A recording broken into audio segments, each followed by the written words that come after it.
Thank you for being here. You know, this theme this weekend, this Friday, it is also, we've been waiting too long for change for women's rights, equality in the law. And then with the pandemic, what we've seen is that mothers been disproportionately affected by this pandemic, and especially moms and working moms and parents. So we really felt that this was the message we wanted to send this Mother's Day. You know, we are always, as mothers, you get these trinkets, you get some nice flowers, but this year it has to be different. So what a show we have for you today. So welcome, so glad to see you. So let's say a few housekeeping things. Please, thank you to our patrons in the room. Give a wave if you are a patron. Thank you for supporting us, awesome. And that subscription link will be in the chat. And also subscribe to our YouTube channel and also like us on Twitter. That's always awesome. And we have some new announcements in housekeeping. If you were in the show last week, we had, as we call the cyberpunk, I'm going to call them. This is going to happen. We want a live show and we will not let anybody ruin our good time. So we obviously created a new link today and some more security measures, but our biggest helpers are the people in this room, our power crew. So make sure that if you see any kind of nonsense, let us know right away. But we are really going to step up our game because we're going to keep speaking out and speaking up, and we're not going to let anybody get in our way, that's for sure. All right, so welcome everybody. I love to welcome our lineup, and I'm going to start with my friend, pundit, criminal and civil litigation attorney at Carleton Fields, Gene Rossi. Do you have your martini, Gene? In 4 olives, yes. Tanqueray. Tanqueray, thank you for being here. We're excited to hear the rundown of the crime crew at the national level, and some also your insights on the verdict and of the Chauvin case, and also going forward what prosecutions are going to look like, and maybe what kind of criminal justice reforms we will be able to see. So thanks, Gene. All righty. Well, first off, I am very honored to be here for the Mother's Day special.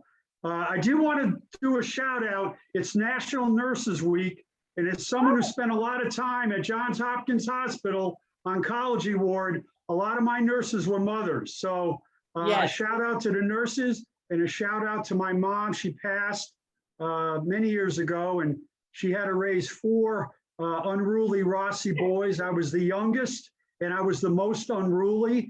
And as Forrest Gump said, that's all I'm going to say about that. That's good, because you're already, Okay, so I love it. Let me talk about several things, and I'm going to start off with Derek Chauvin. Well, we will, but we need to make sure we move down our guest list. So I'm going to. I'm sorry. It's okay, Gene. It's okay. That's my job. You're unruly. Your mother just. I know that what your mother had to deal with, and so that's good. That's why you're a good prosecutor. Okay, Gene, thank you. We'll be right back. Just hang on, we'll get to you. And then next up, we will hear from Dr. Ivonne Wallace Fuentes. Hello, Ivonne, professor at Roanoke College, and also one of us, a founder of Roanoke Indivisible. Well, thank you so very much. It's such an honor to be here with my Nova sisters. I can't wait to have a fantastic conversation with y'all. Yes, I'm looking forward to it too. And also, I don't know if Senator Jennifer McCullen is here. Senator, welcome. Nope.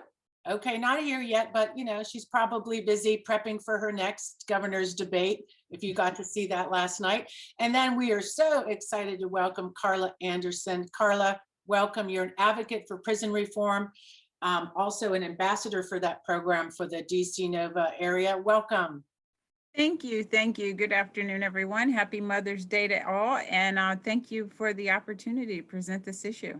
Yeah, it's great I heard you speak a couple weeks ago, and thank you for being here. It's awesome. And lastly, we will follow up with Molly Pompadith. You're here today, Molly. How are you? You're CEO and founder of the SOAR community and the co-founder of SOAR Nebula, and also an awesome community builder, TEDx speaker, author.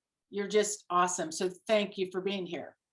Thank you for having me as a part of this community. I'm delighted to be here and talking about a topic that I deeply care about. So Thank you and happy Mother's Day weekend to all the mothers.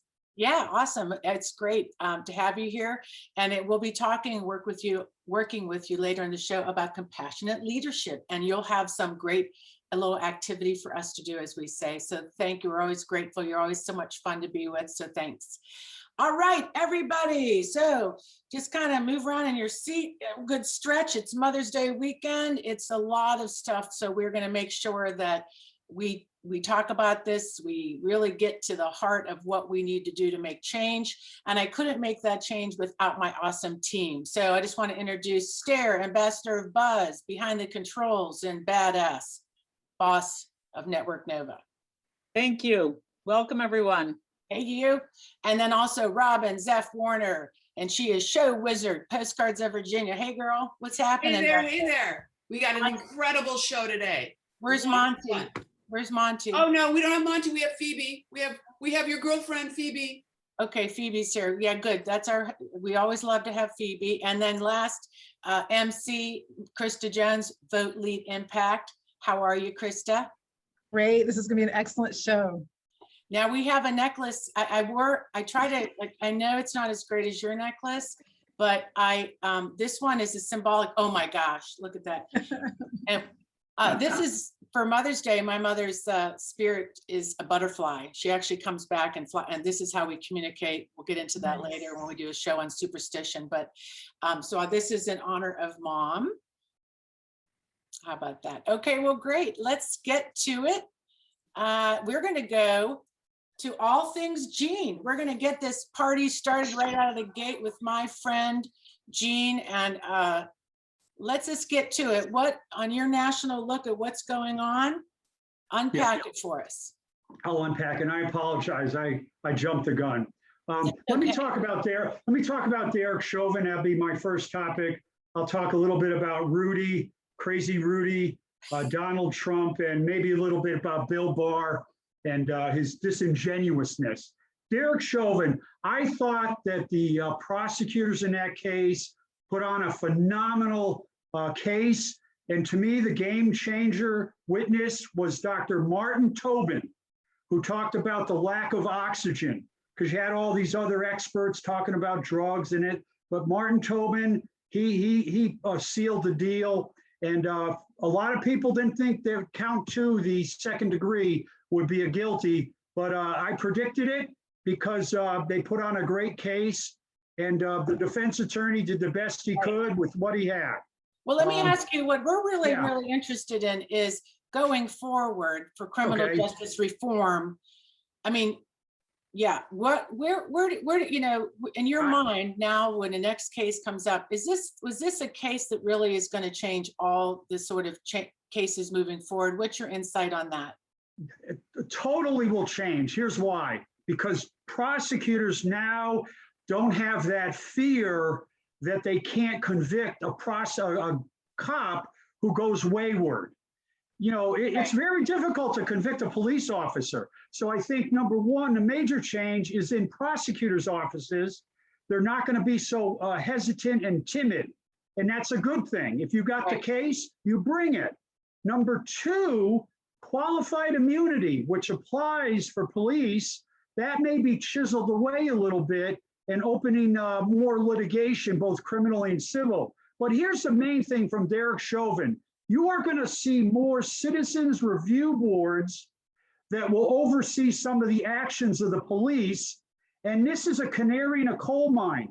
A lot of police have allegations in their files that are sort of swept under the rug. You're not going to see that anymore. Like Derek Chauvin had about 17 instances. He had a guy under his knee for 17 minutes and nobody ever did a thing. Right. So you're going to be a lot of change in that. So I agree with you there. We saw that, and even I think there's going to be a lot more scrutiny. I think it's sort of like what we've seen is these officers are moved to other places, just like they used to move the priest, Gene.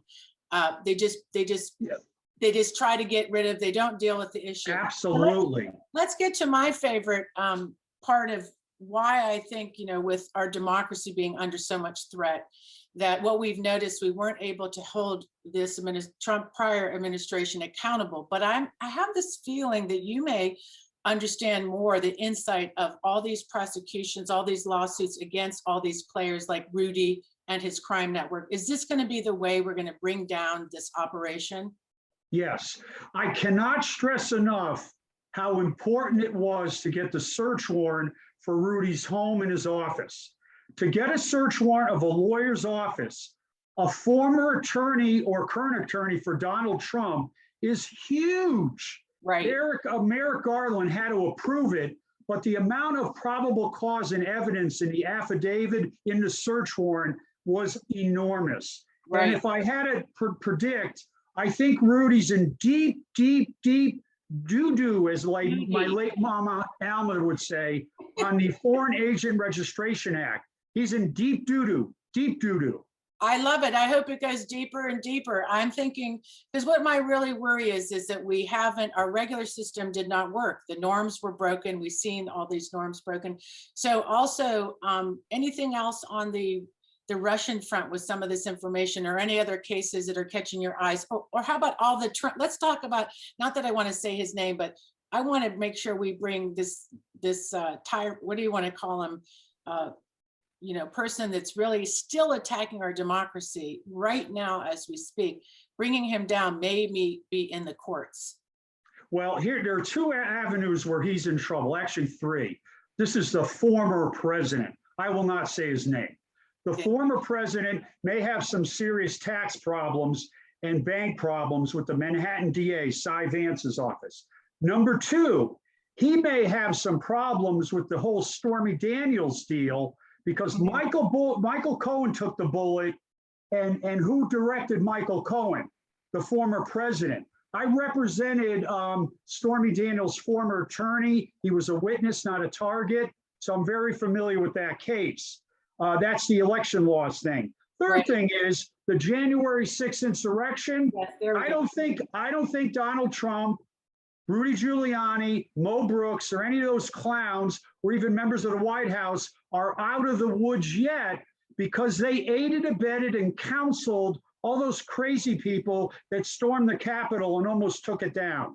Yeah, well, I'm glad for that roundup, and I'm glad you can come, Gene. Appreciate your insight. We'll have you back, because you're all things Gene now.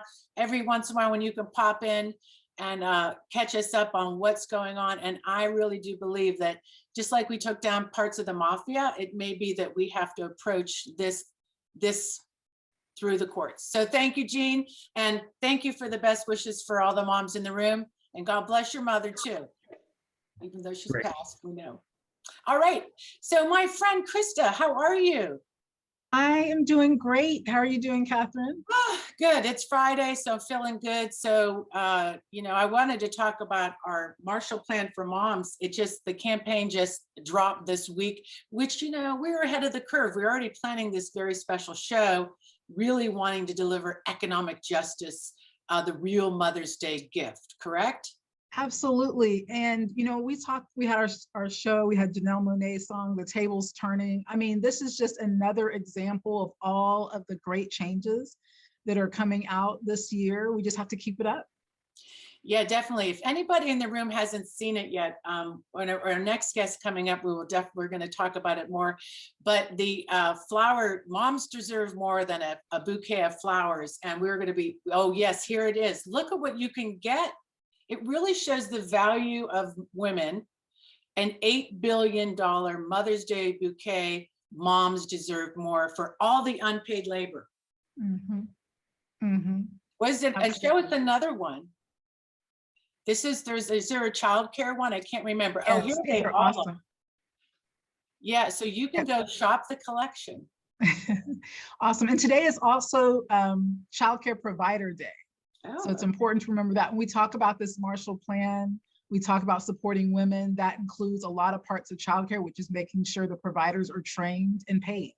Yeah. Oh, yeah. That's a big part of this whole thing, obviously, right? And the lost job bouquet, 36,000. And why I felt like this is really interesting to talk about is because we found just the other day, millions, I think it's over 1 million women still not back in the workforce. And we'll see what that actually will look like. But yeah, you'll have to definitely Visit this website. It really just sends the message home how much in the economy, what women provide in this country, and they're not rewarded, and so do more for Mother's Day. So great. So thank you, Krista. And with that, I just can't wait to go to our next guest to talk about this issue. Well, let's play the video. So this pandemic year has really made clear for everybody that this country relies on mothers as the fail-safe safety net. When schools closed, everybody knew that mothers were going to have to pick up the slack. Mothers were the ones in many families who decided to either go down to part-time or who decided they had to leave their jobs. 2 million women have dropped out of the labor force just in the past year. According to the Census Bureau, women are 3 times more likely than men to have left their job because of childcare during the pandemic. I do work in a very high-risk field as a dental hygienist.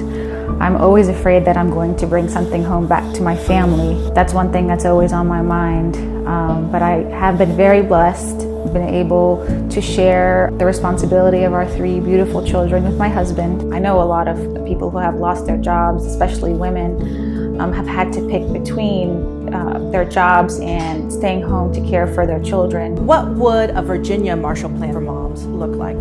It means ensuring affordable or subsidized childcare, that we invest in universal pre-K, that we invest in aftercare programs that are affordable and high quality. It means ensuring that our classrooms are spaces that are safe and that are following all of the pandemic protocols, not just for our children, but also for our teachers. It means raising the minimum wage. Plans for the long term that all families need to be strong and stable, things like parental leave. It also means incentives for businesses to hire women, hire mothers who have lost their jobs because of the pandemic. When a mom is in a great place emotionally, mentally, it really shows on her family, her children, because they can sense that. And it's also an opportunity for us to then reimagine what a Virginia that works for mothers and therefore works for families, works for children, works for the future might really look like. all right, let's just get it started. So tell me about your insight on this. What is going on and why did this happen? Well, again, thank you very much for giving me this opportunity to talk about an issue that is really near and dear to my heart, and I suspect is very near and dear to many of our hearts, right? The idea behind the Marshall Plan for moms, both nationally and here in Virginia, is reframing the politics of care so that we recognize that investing in mothers now is the single most important, effective, and cost-effective intervention that we can imagine for the future of our children and for the future of the generations going forward, right? So the Marshall Plan, for all of us, I'm a history professor, so you'll indulge me for a few seconds when I remind us that the Marshall Plan was an investment that we made, that the United States made in a democratic Europe. So after World War II, when everybody was quite sick of having to spend more money and spend more treasure and spend more blood, a case was made that we had to invest in Europe to ensure a democratic future. And it was not cheap, but it was worth it, right? And so that's the framing that we're using here for the politics of care in the Marshall Plan for moms. It's not going to be cheap. It shouldn't be cheap. We should be investing in women, right, investing in families, because that's how we build a commonwealth for all of us. No, I agree when you say it isn't cheap. What I find that happens, and that the comment you made, that women in the United States are the safety net. And so that cost is on the backs of women. And talk about the disproportionate effect or the impact on women of color. I mean, I feel like it's also working class women. You saw that in the pandemic, people that had to work in the grocery store, that did all these services, that a lot of people stayed home, they were able to, but there's a working class of people that cannot. And then the choices they had to actually just stay home and leave their job. Absolutely. One of the things that has become very clear in the data, now that we can look back on the many months of pandemic crisis, is that this is what economists are calling a K-shaped recovery. What they mean by that is that one segment of the economy, mostly the professional class, was able to weather the pandemic much better than the working class, which had to go to a place of work and usually interact with the public. So they were at more increased risk, pandemic risk, in addition to the fact that they couldn't stay home. And so what that means is that working class women, and especially working class women of color, have been disproportionately hit by the pandemic. They have lost more jobs and haven't been able to regain them. I'll note that the job numbers yesterday were disappointing, right? Like, this is something that we're going to be living with for a while. And I'm afraid that some of the deep waves of impact are just ahead when we think about, for example, the eviction crisis that's about to happen when eviction protections have just been vacated by a Trump-appointed judge. Like, we don't know just how impactful this is going to be for our working class sisters. But again, one of the things that made this pandemic crisis just so unique is that even though it was a K-shaped recession that affected working people more, professional women were impacted much more than professional men. All of that has to do with childcare, and it has to do with schooling, right? And we are a country that loves to talk about the things that we value. We love women, we love mothers. There is nothing sweeter than the love of a mother, right? But we never put money behind that. And I would argue that budgets are priorities, and that if there's something that we really value, then we need to invest in it. And that's really the framework that we are trying to argue for with the Marshall Plan, not just here in Virginia, but nationally for moms. If we love mothers as much as we say we do, if we love children as much as we say we do, then we need to put our money where our mouth is. Yeah, I agree with you. And you said all these other countries, France offers, I think even maternal leave is like a year of paid, or 6 months at least. I mean, the kind of maternal care, first of all, that we should be giving women, that doesn't happen. And I think even if you look at in society, that right now, even the healthcare argument, it's almost like America is built around this idea that everybody has to pull themselves up by bootstraps, even if they don't have boots, or these programs, it's sort of like, it's almost like your fault if you don't have it.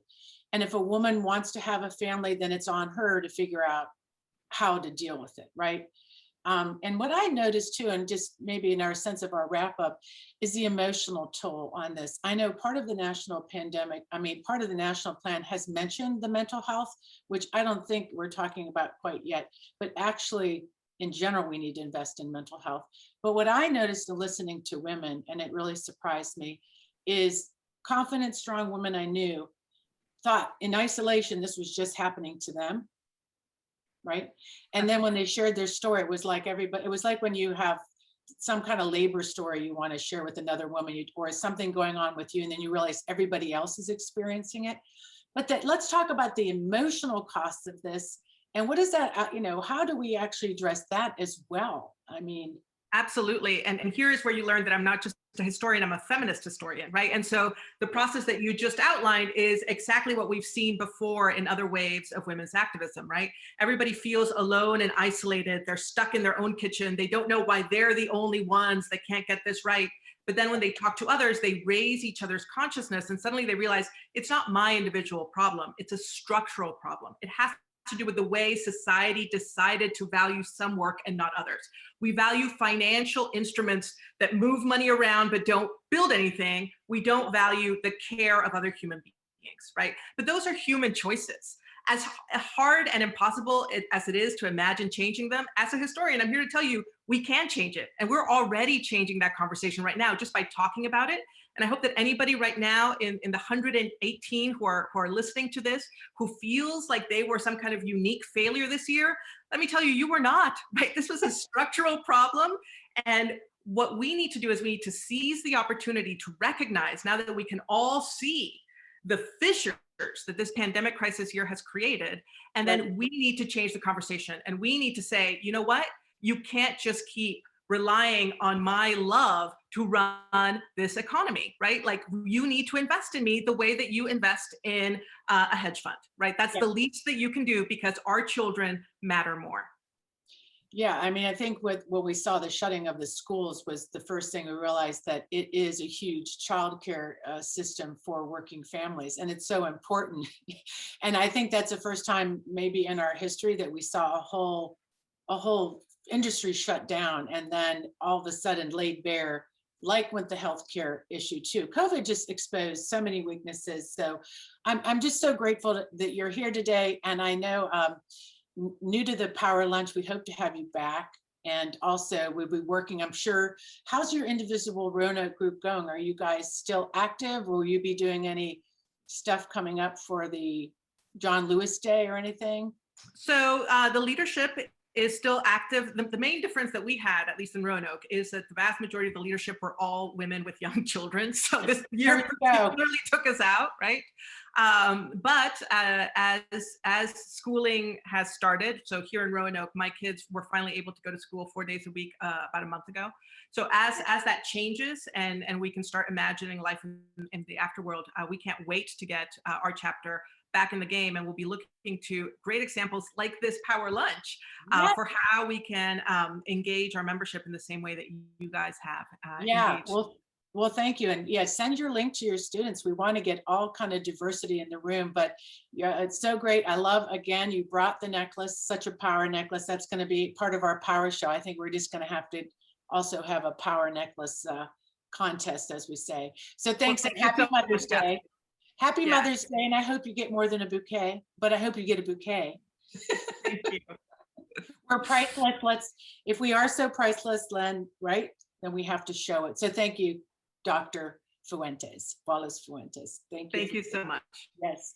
And okay, who better to have in the room today is a mom, a senator, and a person running for governor, along with a field, but Jennifer McCullen. Senator, are you here? I would love to talk to you. Here, can you hear and see me? Now I can see you. Well, you know, when we wanted to put this show together, we were thinking about what you have been doing your whole life fighting for this. Nothing new for you. I'm sure that you'll tell us. And we're really interested in Virginia, some of these policies that we try to be progressive. And of course, the Senate didn't pass some of those. So as a mom, I'm just wondering how you were doing in the pandemic as well. I mean, and just give us some insight around this issue of Mother's Day. Yeah, so I think, first of all, happy Mother's Day, everyone. It was hard because I think not only as a mother, but as a Black mother, our default mode is let's go into crisis mode and take care of everybody else. Yes. So it was, let me take care of my children. Let me take care of my family. Let me take care of my elderly mother. Let me take care of my constituents.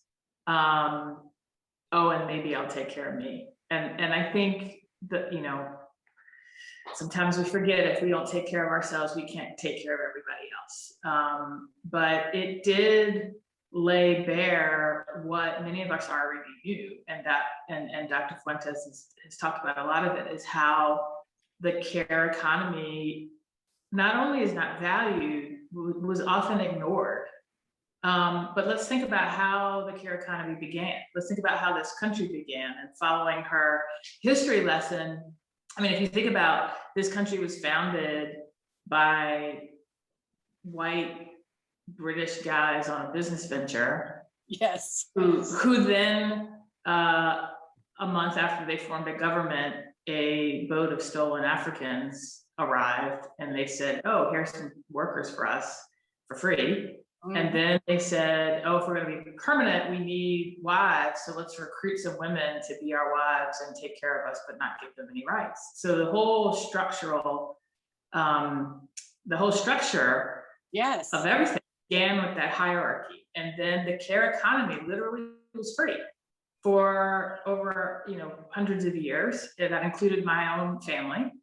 And then after slavery ended, the care economy was low-wage jobs.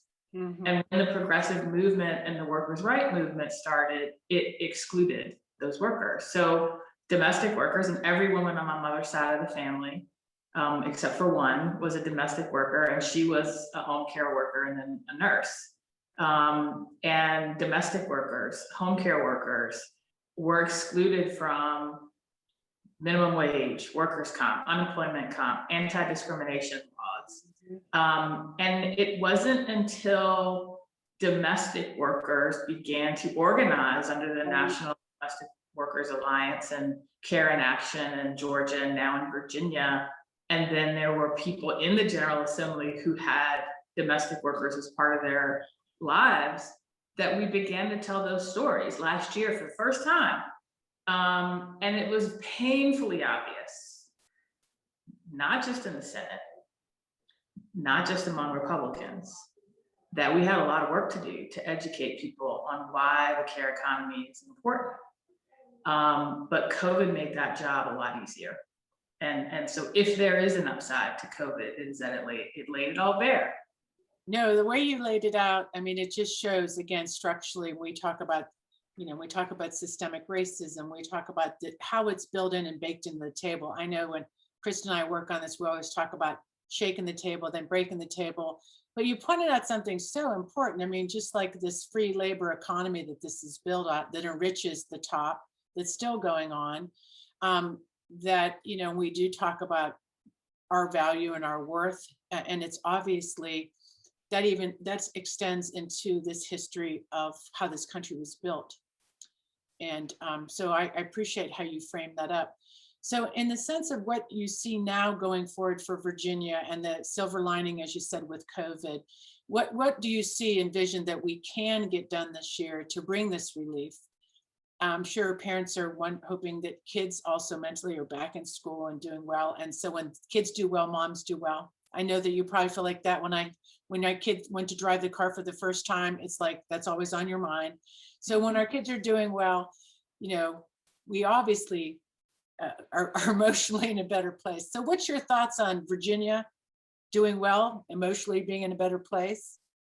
We laid the groundwork this session with a childcare stabilization bill that I carried and passed, the Domestic Worker Bill of Rights. We got a piece of paid sick leave for home care workers. We got farther with the conversation around paid family medical leave, but it's going to take a lot of work on the ground from advocates demanding that these policies be put in place. And it would help tremendously. I mean, now we have a president for the first time and a vice president talking about the care economy. Kamala Harris, as a senator, had a domestic workers bill of rights. And so we also need to make sure we're advocating at the federal level, because it'll make our job at the state level a lot easier. I see we can get this done if we make it a priority, but that's not just elected officials, that's you guys. Yes, and I know Family Friendly Economies in the room, and they're really been a great friend of the show and also of the Network Novus Women's Summit, but also they're really pushing hard on family paid leave. And so, well, we appreciate you being here. And I watched the debate last night, and I wish you luck on your governor's race and making history and moving that needle. Let me just say, if we get a working mom in the governor's mansion, that will take it a long way to go. That's a long way to get us there. Yeah, and to see women running is great, and the building that bench out and everything you've done in your long experience in advocating for women. And so we're just so lucky to have you today, and I hope you have a great Mother's Day. Thank you, you too. Yeah, you stay around. Okay, thank you, Senator. And let's spin the wheel. We have, in thinking about all you guys in the room, as I think of women feel themselves, even some of us that maybe aren't mothers, but mother their families, mother their aunts or their nieces and nephews, and they are the caretakers. So I don't want anybody to feel sort of excluded about this day. I think we all have mothers, obviously. So we're so grateful. So we want to do a spin and a care package. What's in that? What do you think, Krista? We have a spin of the wheel for a care package. Absolutely. All right. We're not telling you what's in the package because we got to put something in it. It could be a rock. No, I'm kidding. You need to be present to win. Oh, yeah, present to win. Thank you. You may want to send a message to the waiting room if somebody's waiting out there. Maybe they can email you if they're stuck. Okay, what do we got? Who's winning? the care package for taking care of herself. Susan Potter. Oh my gosh, what a great gift for Susan. Susan, you'll be getting a care package in the mail. So great. All right, so I'm gonna let you take the next segment. You have a great segment lined up that also focuses on women, and take it away, Krista. Absolutely. Great to see Thank you you. live in the room, by the way. Missed you. Now we're live. Thank you, Catherine. And thank you to Dr. Yvonne and Senator McClellan and Gene. Definitely excellent words to consider as we move forward with the Marshall Plan and celebrate Mother's Day. I'd like to bring up my dear friend, Carla Anderson. I've known Carla for several years, has been such a support to me in so many of the running around activities that I've done over around Northern Virginia the last few years. So Carla, you are an advocate and Northern Virginia ambassador for the National Women's Prison Reform. Talk to us about what some of the biggest challenges are for women re-entering society. Sure, thank you so much. First, for full disclosure, I am a returning citizen, a justice-involved woman, and many times when we make those mistakes, initially when I made my mistake in life, I thought the world was over. And because, as Krista mentioned, I was involved in the community, I was always trying to help out in some way, and I thought my life was over. But what I realized, it was just a blessing, because it gave me an opportunity to see who I'm really supposed to minister to and advocate for. So for that, I am so grateful. But the issue is that in Virginia, specifically when a woman becomes involved in the justice system, specifically, and I'm going to speak specifically to the federal institutions, she's not housed in Virginia. So if there's any injustices or things like that, and she wants to reach out to her representative, she has to write a handwritten letter and hopefully have enough money to mail them. And sometimes that gets lost. When she comes home, she doesn't come home to Virginia. She comes home and has to transition in DC. So again, she has missed any opportunity of representation. And in that transition, so to speak, she's lost. She can't get the right resources. They're not available. Even if they are, there are people doing great work in Virginia. But unfortunately for that woman that might not have the family or support system, many people have been away for 15, 10, 20 years. So they don't know where to go. And that, by not having that support system, sometimes they violate or recidivate. And that is actually what to bring voice to that lost population, because they want to do right, but it's just hard. It's just very difficult. Very insightful. Thank you. Thank you for sharing. And, Catherine mentioned mental health awareness. This is Mental Health Awareness Month, May. What are some of the biggest mental health challenges that you can see that women reentering are facing as well? Well, I mean, and in a prior conversation, I said, I wish I could put all 5 in one sentence, because you don't want to rank any of them. Of course, housing and employment help that woman transition. But again, in the federal system, there's two. You either have your drug offenses or your white collar offenses. And there's so many programs for those with the drug offenses, but white collar, usually most of them had, decent jobs prior to incarceration. Many of them had, families, college educated. And once you go into the system, they figure you're going to make it. So there's no mental health. Clearly, if we're in there, there's some trauma that has to be addressed. So there's no mental health issues that we can attack while we're there. And again, when you come home and you are a resident of Virginia, but you're in DC, many of the services that are in DC are for DC residents. So you don't, and so there's a big block of stress re-entering, all of that, finding out where to go, money, that there's no mental health support. And so if we could put housing, employment, mental health all together, I think that inserting that mental health piece in part of the transitioning with the housing and employment would be help a great deal, because we do what we do as women and we just make it work and figure out how to do it. And that's why we're talking about this Marshall Plan, right? And Senator Exactly. McCullough, great job outlining how we got to this point in our history. Yeah, we always just make it work. So no one really. Exactly. And then as the senator said, oh yeah, I'm supposed to take care of me, but you're so busy trying to take care of you, the family, everybody else. And you're like, okay, I don't know why I'm about to just cry in the middle of the street.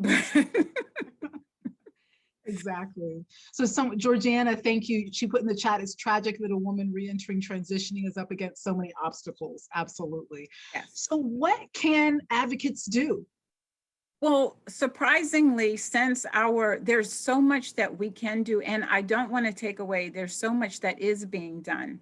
But for that federal woman, since my last talk, which I'm so grateful for, there's a group, Reentry Action Network, and they're all over. They're in Rand, Georgia, Rand, DC, Rand, Prince George's, and many reached out to me so that we could start a Rand, Virginia.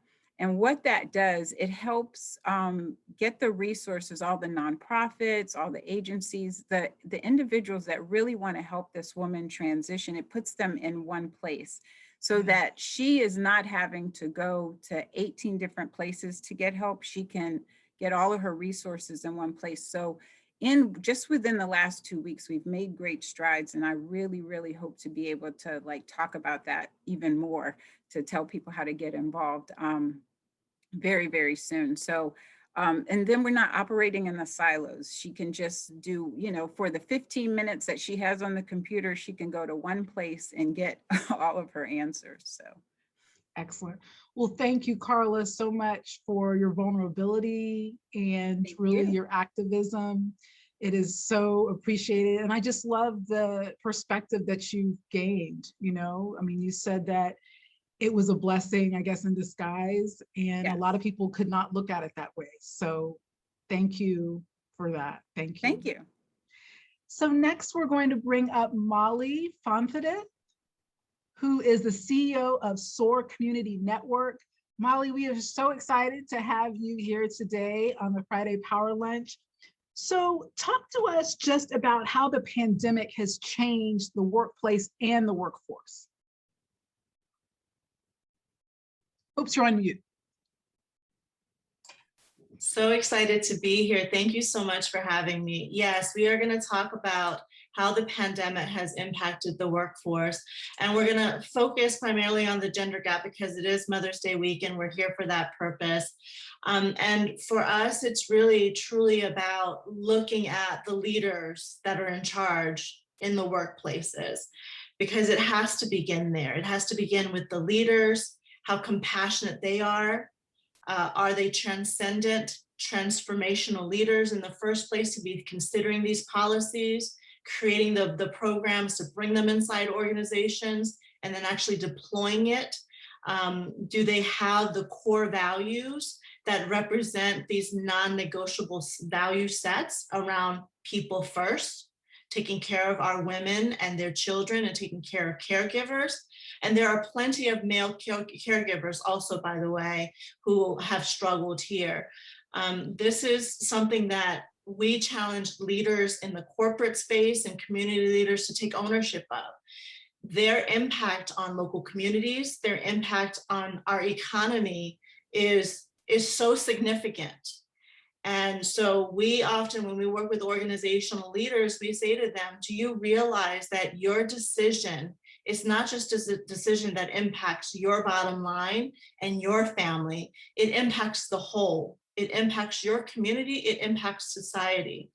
So the changing landscape is, what's going to happen if we don't develop more compassionate, transcendent leaders out there to build businesses that have ecosystems where there's psychological safety, where there's a sense of belonging, where they know their North Star and they map that North Star to some social impact good. This is where we want our business leaders to be. And this is the way, this is the only way where we can elevate and really create equity and equality for all in our communities, because we have a whole bunch of corporate leaders lobbying for policies. So if we help them become more compassionate, transcendent leaders, it will change what they're lobbying for. And so that's really important. How do you think we get there? Is it training? Is it pressure? How do we get more leaders that are compassionate? I think it's really just understanding how important it is to the bottom line, because the traditional way of thinking is, well, I run a business, I have to make money. And that's absolutely true. We all have to have our basic needs met. But when you become a compassionate and develop yourself into a compassionate, transcendent leader, you recognize that, yes, now my basic needs are met. How do I contribute in overflow to the whole? When you don't come from a place of abundance and you come from a place of scarcity, it's all about mine, me.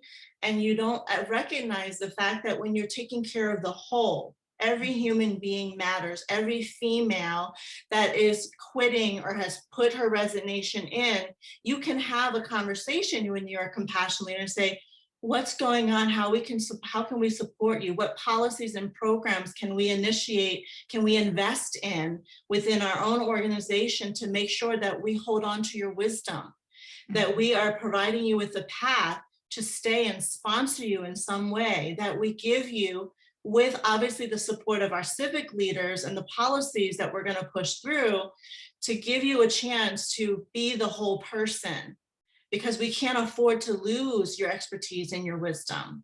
So that's really where it starts. It's education, but it's also showing them with evidence and research. Evidence-backed research is so important for the more analytical, logical, pragmatic thinkers who are running organizations. They need to understand that if they create an engaged workforce that has a sense of belonging, that understands that their purpose in life can be mapped to the organization's purpose, they will be able to create an engaged workforce that can increase their profitability by 21% or more on average. And that's not me talking. That is studies after studies, validated studies telling us that you take care of your people and you see them for who they are and you value their gifts and you use behavioral science and you build cohesive teams and you build what we call C3 cultures. Compassionate leaders are inside the organization, cohesive teams are innovating, and a collaborative culture where cross-functionally you're supporting one another. You are going to gain your bottom line that you're looking for, and you're going to create a stronger community and a better society. So that's what me on my soapbox, and it's based on evidence. That is so helpful. Thank you so much. So you have a self-compassion survey that you'd like to do. Yes, so we talked a lot about compassionate leadership and transcendent leadership. You can't become compassionate and you can't become a transcendent leader if you don't even understand what your self-compassion score is, if you don't have self-awareness. So what we're going to do now is we're going to ask, I think it's going to be Robin or someone to assist. We're going to ask you a couple of questions, two questions that is a part of our self-compassion survey. So please go ahead and participate in this poll here. We can get a sense of what your self-compassion score is just based on these two questions. So the first one, I'm disapproving and judgmental about my own flaws and inadequacies.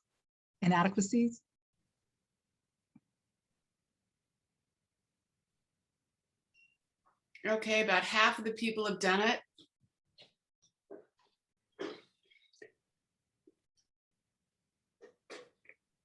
All right, due to time, I'm going to go ahead and show the results so we can have time for both of them. Do you want to say a bit about it, Molly? Yes, so this is where, however you answered it, this is a great indicator on your reflection of self. Where am I in terms of kindness to myself? If you are disapproving and judgmental of your own flaws and inadequacies, it's a pretty good indicator that that's a natural default that you're doing it to others, just because we know that behaviorally that's what happens. So just keep that in mind. I wish I could sit with every single one of you independently and work on this with you, but let's go to the next one, the next poll here. When I fail at something important to me, I try to keep things into perspective. So how do you do there? How do you fare based on this scale?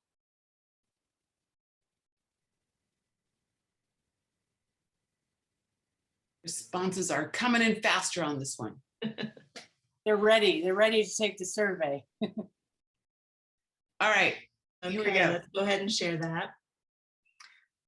Okay, this is great to know. We've got some good indicators here.